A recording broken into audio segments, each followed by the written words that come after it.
South Africa. Born in South Africa, raised in Sydney, Australia. Yes. Lived in America for 12 years now. Yeah. Geez, you skipped through your life really quickly. We're done. Thank you. I'm really upset because like I feel like getting older just goes really fast. So fast. Like I feel like I spent so much time in my 20s and like in my 30s, I feel like I'm already 40. Oh, yeah. You know what I We mean? basically are. We can't pout anymore. The pout's done. Try to do it. It's I harder, right? It's so much harder as you hit 30 to pout. But you told me that it's because God doesn't want us to pout. It doesn't want, it's not sexy to pout anymore. I mean, it's maybe really like, not.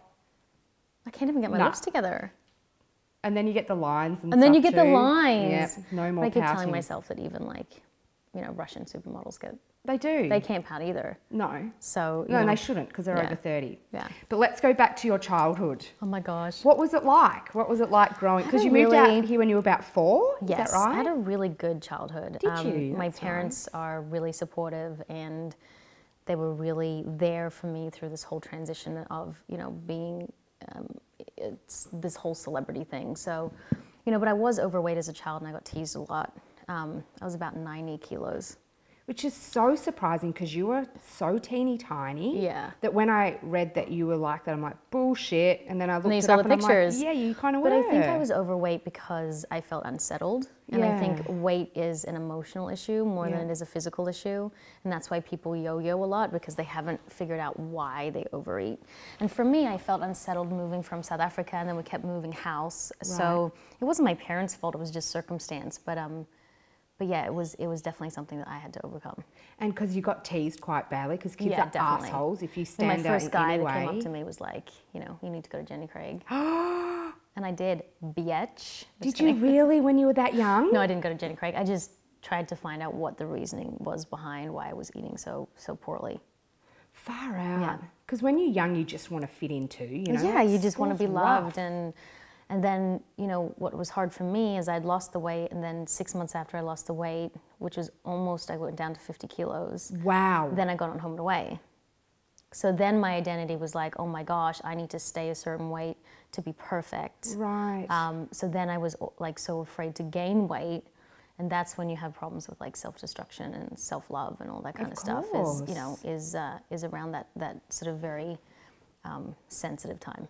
And also being so young and losing the weight and then getting, you know, such a great role. It's like, it's almost like you're being rewarded for being perfect. Yeah. So for me, I've had to work on that throughout most of my life, but even now, like just that perfectionist problem that I have, which is constantly trying to please everyone and make sure that, you know, you're always feeling and looking your best, but that's not realistic, and there is no such thing as perfection. No.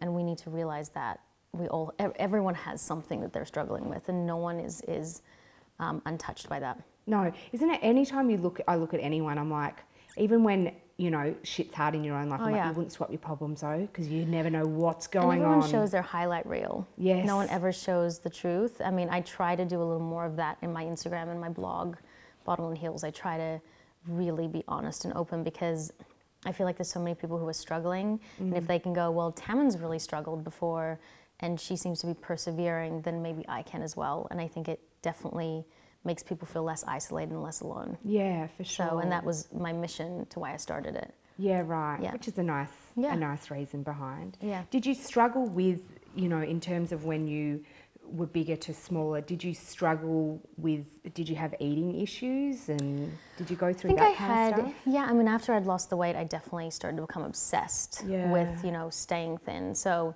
you know, over-exercising and portion control and all that kind of stuff became an obsession for quite many years. Yeah. But then I met my husband 11 years ago, and I stopped thinking that food was the enemy. Right. Food is nourishment for our bodies. It helps us when we are pregnant, and you know, it's a driving force for us to get out in the world and feel good. And for me, you know, it stopped being the enemy and it started being something to nourish myself. Yeah, and enjoy. But God, it's such a head fuck, isn't it? Like I've been through my own stuff with eating in the past, and it's like, I look back now and I go, what a waste of time. I know. The amount of time. It's really about consistency. Like if you want to be healthy and stay in shape, it's about consistency. It's not about not eating pizza ever again. Eat your pizza. Eat spaghetti, eat whatever you want. But it's a consistency thing. Like do it on a Friday night and be consistent. And I actually love eating well.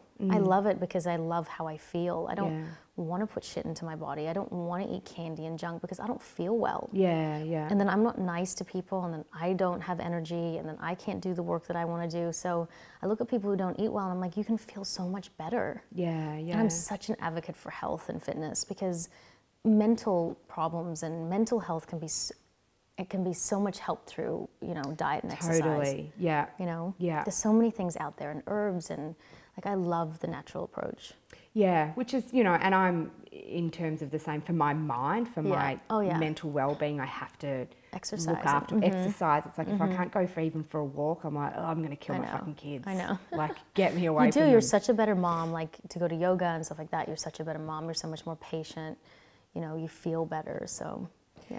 And so you were young when you moved to LA. Yes. You were 20? 20. Which is this baby. You were Two suitcases and didn't know anyone. Yes. So you didn't feel know brave. anyone? I didn't feel brave though, but I didn't feel not brave. I just thought that was the only answer. Right. There wasn't another way.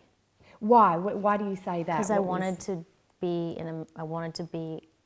in film and TV. Right. And there was no other choice. It wasn't like I could do that in Australia, and I could to a certain extent, but you get to a certain place here and the opportunities aren't as great. Or I mean, I love being here, but at some point you want to meet different people and directors and producers and stuff like that. You want to go over and see how far you can go. Right. So it wasn't even a choice. You just, it was like, I'm just doing It was like, this. if I want to be an actor who can hopefully be successful, this is where I have to go. Right.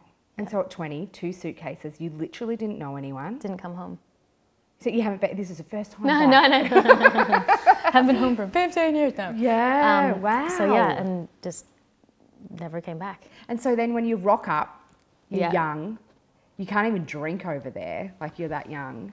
I mean, I did, but... How did you start your world over there? Luckily, because of Home and Away, which is why I think it's really important, no matter who's on it, to always be very grateful for that experience.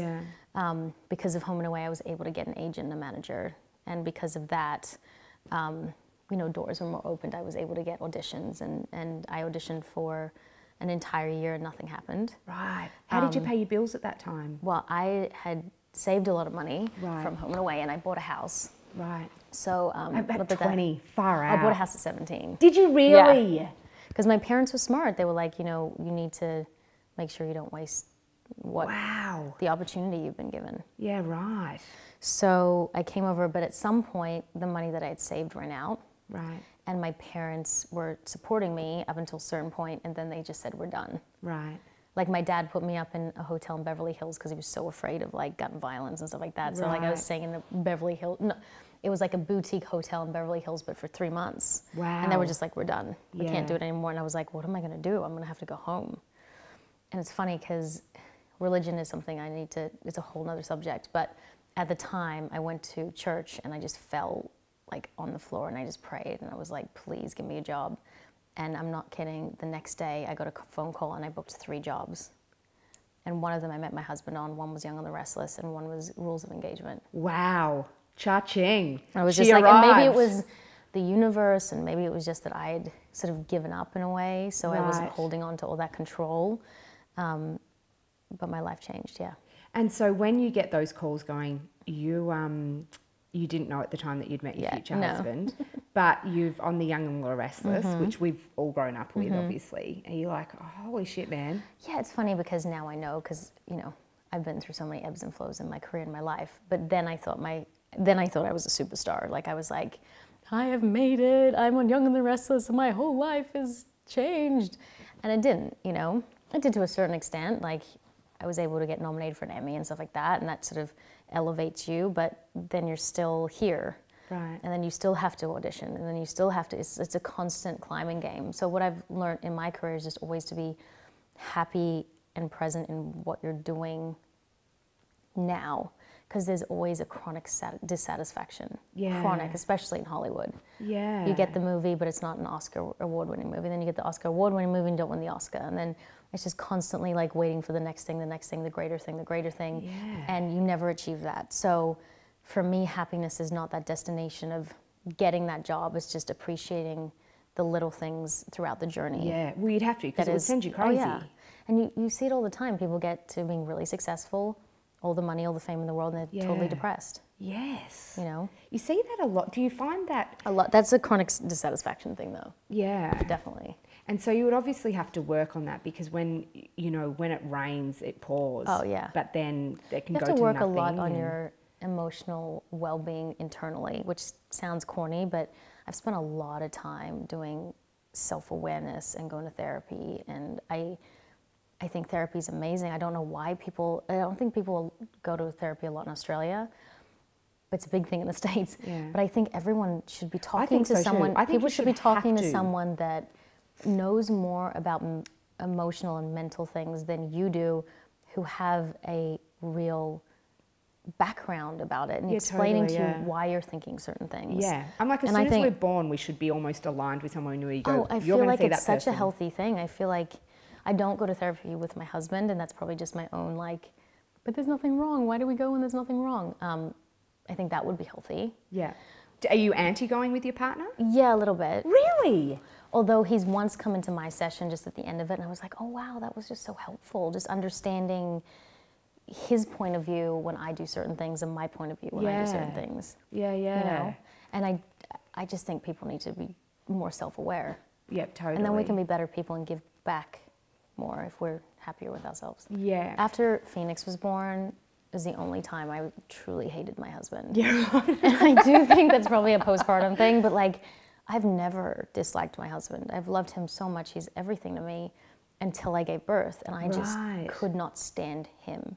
Yeah, right. And then I sort of leveled out with my hormones, and everything kind of went back to normal, and then I just was in love with him again. Yeah. And it wasn't him. He was doing nothing wrong, you know. I just remember being so angry, but I think that's a postpartum hormonal thing. Yeah, right. So you did suffer from postpartum anxiety. I suffered from, which I people don't talk about as much as postnatal depression, and a little bit of probably depression from that. Right.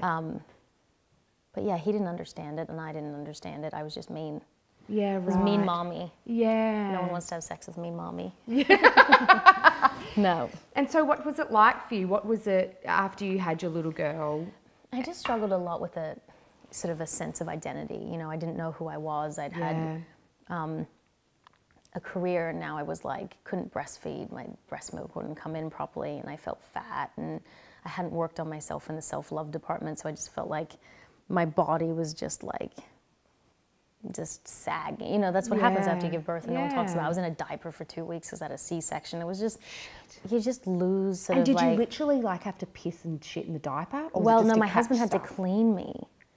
Because I had a bad C-section, but like, I don't know if you've had a C-section. No. But it's so horrific, like it's major surgery. People think that, you know, people think it's like, oh, you had a C-section, how lucky are you? You're not lucky at all. I would have totally rather have had a baby through my vagina. Yeah. And I still have complications from it. So, I mean, you literally feel your intestines being moved. I know. It's just not... I can't even imagine. A couple of my mates have. And you can't walk, but no, my husband had to like literally clean me. Oh my God. Every day. That's love. Because I could not stand up straight. Wow. It was just so gnarly. And then because of that, it's hard for the breast milk to come in.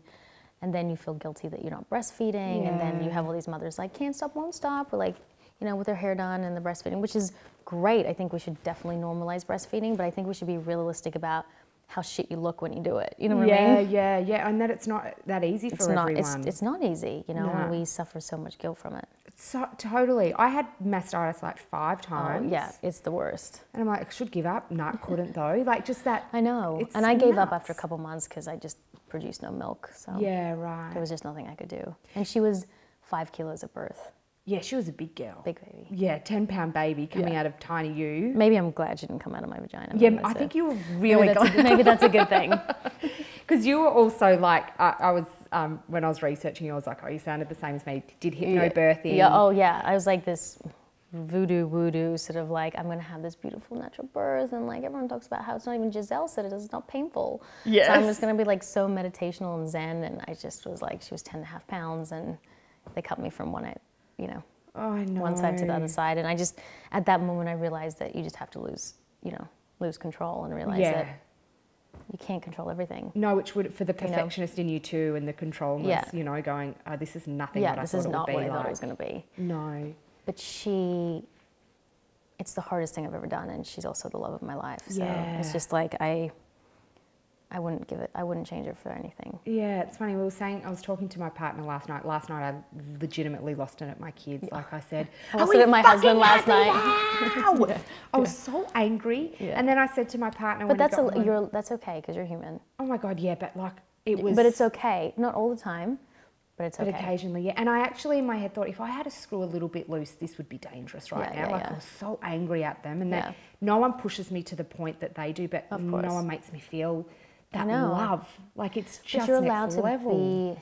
You're allowed to get, what happens is it's a pressure cooker situation, and that's where anger comes from, is where you feel like you don't have an outlet. Yeah. Like if you had, this sounds voodoo voodoo, but if you had like gone to the gym or meditated or done yoga beforehand, you would have handled it differently. But what happens when there's a lot of stresses and they all come to like this sort of like a head, you just explode. Yeah. And it's also displaced anger sometimes. It's sometimes not about them. Yeah. It's about other things. You know what I mean? Who am I wanting to yell at? And then my 3-year-old's like, Mummy, you scared me. And I'm like, oh, I'm such an asshole. I smacked her hand once, like her hand. Like it wasn't like nothing. It was just like, stop it. And she was like, yeah. Like I'd abused her. Like I literally whipped her to, like she was so upset. And I was like, it's your hand, you'll be fine. Sometimes you need to though, like, do you know what I mean? I know, sometimes I just think like, why don't we smack our kids? I know! And also my new thing is time out, but outside where it's freezing cold. Oh, my daughter sits in time out and she goes, I love time out, Mom, because it gives me time to think. Oh my God. And I was like, think about being homeless. Don't you just when you feel your power going? No, she, you know, in Los Angeles, it's all about like coming down to your children and talking them through it. And I do believe in that sort of stuff, but I also believe if they're running across the road and you yank them and you say, no, you don't do it, like they need to be a little afraid of kind of stuff like that is dangerous. Oh, or are they just going to run across the road and kill themselves? Yeah. I don't know if running across the road, you go, now listen, the car might run you over. Like, I don't think that's, no. You know, no. Yeah. But see, I'm like that. If you don't pack up your toys, I'm like, pack up your fucking toys instead of me getting down on their level. I need a little bit more of that. I know, you need a little more of the down on their level. Because what starts to happen is the yelling, it just starts, they tune it out. They do not listen to me at all. Don't you ever yell? I don't yell until I've lost it. Yeah. But I've had a few massive, since she's been born, not at her, but at my husband, because I'm just so overwhelmed. Yeah, yeah. Yeah. The day before I gave birth, I've never put a finger on anyone. I like punched him in the face. And he started laughing because he was just thought it was so funny. And I was like, I think I need to go to the hospital. I think I'm losing my mind. And I was over something so stupid, like him just being passive aggressive or something. Yeah. Like, literally like just like hit his face. And I'm so embarrassed. Like that is just not who I am. But I have to realize that there's so many hormones. Brain, yeah. And I gave birth the next day. Yeah, see, fair enough. You know, he deserved it. For whatever it was, he totally deserved it. Oh, he probably just went. Yeah. I'm sure it was like a nothing like, and I was like, did you just do the face? Oh my God, I can't stand the face that goes like this. Oh yeah, that's annoying. It's like an eye roll. I said the other day, I go, well, you obviously think it's my fault. And he goes, and I was like, oh my God, I want to hit you, but I'm not pregnant. Yeah, there's no excuse you can't. That's just physical violence. Then I'm just going to go to jail. So, no.